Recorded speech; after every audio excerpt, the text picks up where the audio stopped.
السلام عليكم. كنبغي نشكركم كاملين على لي كومونتير زوينين ديالكم. وانا اليوم جبت لكم 3 ديال القصص واقعيه من الداخل ديال الديب ويب. هاد القصص كيهضروا على 3 ديال الاشخاص اللي جربوا يدخلوا لهذا العالم وطراو لهم بزاف ديال الحوايج اللي ما كانوش كيتصوروه. يلا على بركه الله نبداو.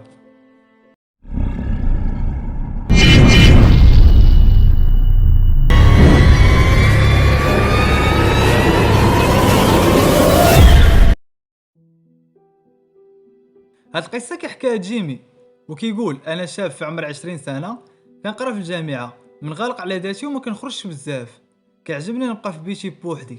واحد الليله كنت شاد بيسي وهو يثير الانتباه ديالي واحد الفيديو. هاد الفيديو ما كانش عادي، كان كيهضر على الديب ويب. تفرجت فيه حسيت بواحد الاحساس بشكل، بسبب الفضول ديالي بديت كنقلب على طرق للدخول لهاد الموقع، وخلال البحث اللي درت عرفت بزاف ديال الحوايج على الديب ويب والدارك ويب. وكثر من هاد الشيء عرفت طريقه اللي غتخليني ندخل ليهم. كانت هاد الطريقه عباره عن متصفح للاسم ديالو طور، تيليشارجيتو ودخلت الديب ويب. بداو بزاف ديال الروابط كيبانوا قدامي، وبسبب الرغبه ديالي باش نتعرف على هذا الموقع بديت كنضغط على اي رابط كيبان قدامي. وبالفعل دخلت لواحد السيت وهو يظهر قدامي واحد الصندوق. هاد الصندوق كان شاد ليكرون ديال البيسي كامله، فيه ارقام كيحسبوا بعد تنازلي من 10 حتى وصلوا للصفر. واحد شويه هو يتحل داك الصندوق على شكل فيديو. هاد الفيديو كان كيبان فيه شخص طويل وداير ماسك وقدامه 3 ديال الاطفال اللي العمر ديالهم ما كيتجاوزش 12 سنه. هاز في يدو مطرقه ومن موراه طابله فيها موس ومنشار. هاد الشخص كان واقف وكيشوف بحال كيقرا شي حاجه. هز يدو وضرب واحد في دوك الدراري بديك المطرقه لراسو بدون ما تظهر عليه علامه الرحمه ولا الندم. انا ما كنتش مصدق شنو كنشوف، واللي زاد خلعني اكثر ان داك الفيديو كان لايف. خفت بزاف وبديت كنضغط على اكس باش نخرج من ديك الصفحه، ولكن بدون فائده، حيت ماشي انا اللي كنت كنتحكم في البيسي ديالي.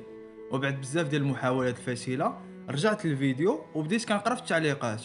وهنا كانت الصدمه ملي لقيت ناس من جميع انحاء العالم كيامروا صاحب القناع بطريقه تعذيب دوك الاطفال. بديت كنقول مع راسي شنو درت، علاش انا دخلت لهنا. بغيت نخرج وبديت كنضغط على جميع الازرار اللي في البيسي ديالي، ولكن بدون فائده. حطيت يدي على وجهي حيت ما قدرتش نبقى نشوف داكشي اللي كان كيطرا تما. واحد شويه وانا نسمع نفس الشخص اللي كان في الفيديو كينطق الاسم ديالي كامل وكيقول جيمي ما تخافش، انا كنشوفك وكنحضرك بلا ما تخرج من البيت قبل ما يسالي. ما قديتش نستحمل وحسيت بالجسم ديالي كامل تجمد، وهو يذكر معلومات شخصيه على عائلتي وحتى معلومات على لاكارت بونكير ديالي. خفت بزاف ونط كنجري حيدت الخيط ديال البيسي من الضو. دازو ايام بلا ما نشعل داك البيسي، حتى لواحد النهار كنت خارج مع الاصدقاء ديالي وصلني ميساج فيه واحد الصوره. هاد الصوره كان فيها الاخ والام ديالي مربوطين في كرسي ومكتوب لتحت منها اهلا جيمي، انا ما نسيتكش ودابا غادي نقتل خوك والام ديالك بنفس الطريقه اللي قتلت بها دوك الاطفال. لحت التليفون ومشيت كنجري للدار، لقيت الباب محلول، دخلت وانا نلقى نفس الشخص اللي شفت في الفيديو بنفس اللباس وبنفس الماسك واقف فوق جوج ديال الجوتات. رجليا فشلوا عليا وبديت كنبكي وكنغوت، وهو يقول لي انا نبهتك وانت ما سمعتيش ليا. كانت هذيك اخر الكلمات اللي كنسمعها قبل ما نفقد الوعي ديالي. ملي فقت مني تكون غير كنت كنحلم، ولكن كانوا بصح ميتين قدامي. اتصلت بالشرطه اللي جاو بداو كيقلبوا على شي دليل اللي يقدر يوصلهم لذاك الشخص، ولكن للاسف ما لقاو والو.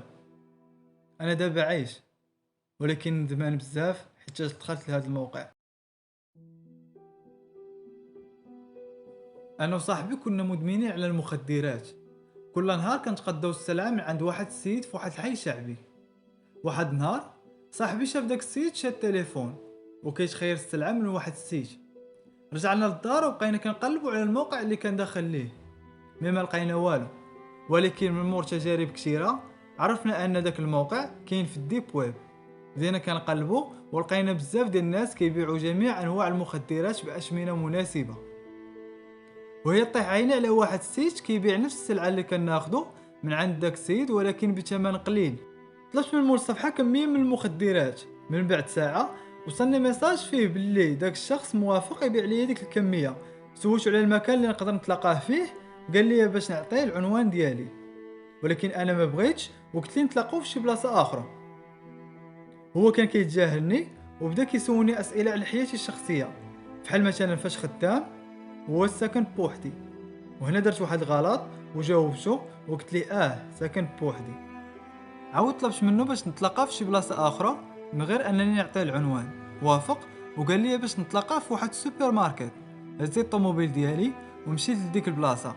دازت 20 دقيقه وانا كنتسنى وهو ما جاش. بدا كيدخلني الشك. رجعت للدار بسرعه، وهنا كانت الصدمه ملي لقيت الباب ديال الدار مهرس. دخلت وانا نلقى كلشي مرون. مشيت كنجري للمطبخ، هزيت موس وطلعت الغرفه ديالي وبديت كنقلب في اي بلاصه، وبنفس الوقت كنت كنعيط للبوليس.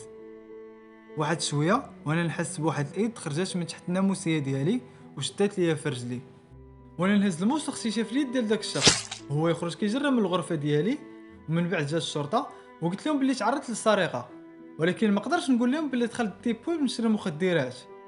وبعد ما دازت 5 شهور نسيت هذا الموضوع ورجعت لحياتي الطبيعيه. ولكن واحد النهار كتوصلني رساله في البريد ديال الدار مكتوب فيها: ما نسيتكش، ديما كنشوف الجرح اللي درتي ليا في يدي وكنتفكرك.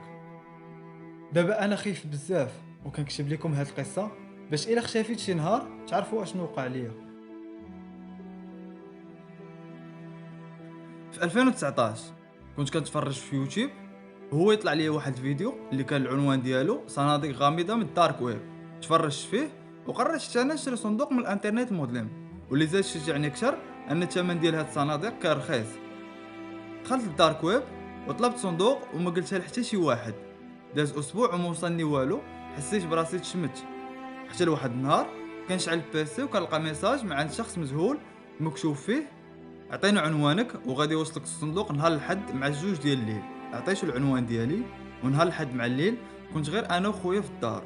وصلات 2 وبديت كنسمع الدقان في الباب. حليت وانا لقى راجل عنده لحيه وطويل ووجهه كيخلع. عطاني الصندوق وابتسم وانا كان كيظهر عليا الخوف. قال لي باش نسيني في واحد الورقه وركب في الطوموبيل ديالو ومشى. رجعت لبيتي وبديت كنقلب في الوسط ديال الصندوق. لقيت التليفون اللي كان ديجا مستعمل وموس عامر بالدم وبلاستيكا فيها واحد اللسان. هذيك البلاستيكا مكتوب عليها: اي واحد غادي يوصلو هذا الصندوق خاصو يعرف باللي غادي نجي نقتلو حتى هو ونبيع لسانو لشخص اخر. ودابا عارف راسي باللي مهدد من طرف الشخص اللي عارف العنوان ديالي ويقدر يقتلني في اي لحظه. وفي الاخير ما كنصح حتى شي واحد فيكم يدخل بحال هاد المواقع باش ما يطراش ليه كيف ما طرا لهاد 3 ديال الاشخاص. كنتمنى الفيديو يكون عجبكم، والى لقاء قادم ان شاء الله. تهلاو في ريوسكم.